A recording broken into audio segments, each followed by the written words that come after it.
We left off with chapter 6, really relating the smell a molecule had to its functional group, but we introduced chapter 7 with looking at molecules that had the same functional group, specifically alcohols and ketones, but their smells were different. So we needed to work on our hypothesis for smell more by elaborating on, if we can't just rely on functional group, what else can we rely on?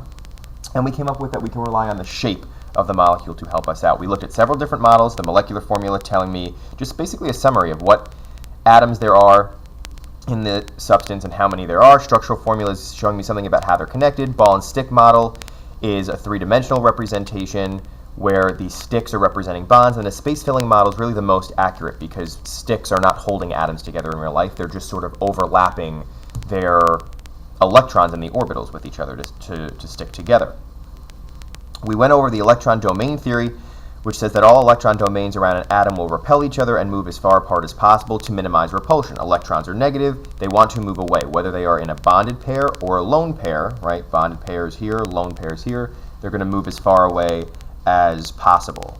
And that's really the key to understanding the shape that they're going to take up. So the shapes that we went over that you should be familiar with are linear, bent, and notice linear and bent can look similar when you draw them out, but bent has the lone pair, and it's this lone pair that forces these two bonds to move downward and why we call it bent.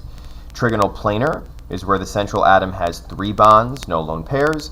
Trigonal pyramidal, or just pyramidal, is where the central atom has 3 bonds and 1 lone pair, again why these bonds are being pushed downward.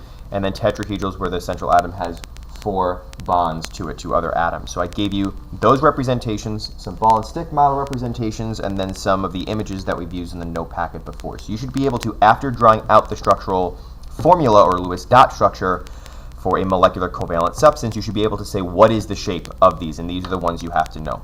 Again, we're looking at the central atom. I'm looking at how many bonds there are and how many lone pairs to determine what three-dimensional shape it will take up.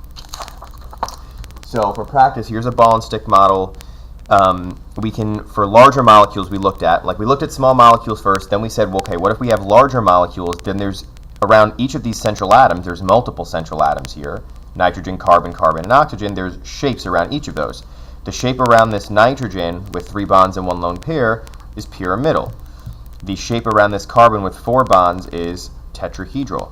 The shape around this carbon with 3 bonded domains. Remember, there's 4 bonds here. It's 2 single and a double, but there's 3 bonded domains, which means this thing is going to be trigonal planar. It's going to spread out 120 degrees.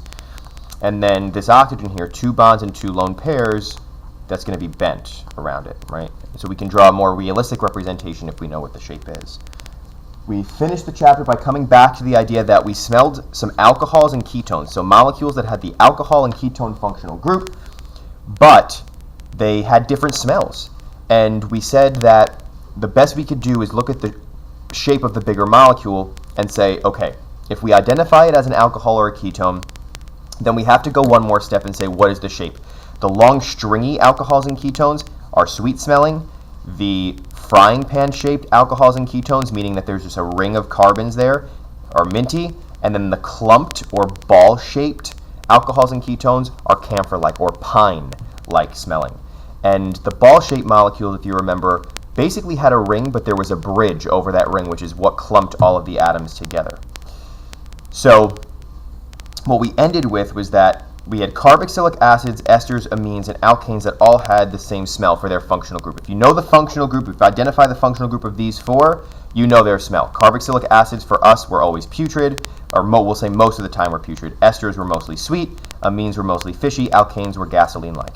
The alcohols and ketones were, when you identify that functional group, you have to go one more step to figure out, is it sweet, minty, or camphor, and that's by looking at the overall shape of the molecule. The very last thing we did in this chapter was to look at the receptor site theory for how smell gets to your nose. So some of the things we looked at were actually the molecules entering the nose. The only way the smell can get to you is if it's in the gaseous form. So things that are gases or tend to form gases readily from liquids or solids will smell more because they have to actually go into your nose. Once they go into your nose, they dock with a receptor site. And the docking has something to do, if you guys remember, you came up with theories that were mostly accurate.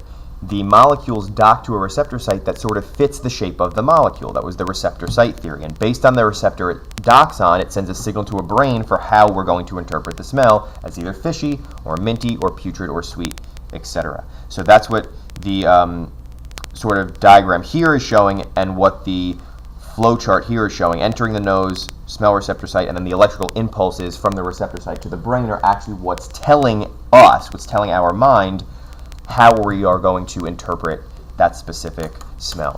And that took us to the end of chapter 7.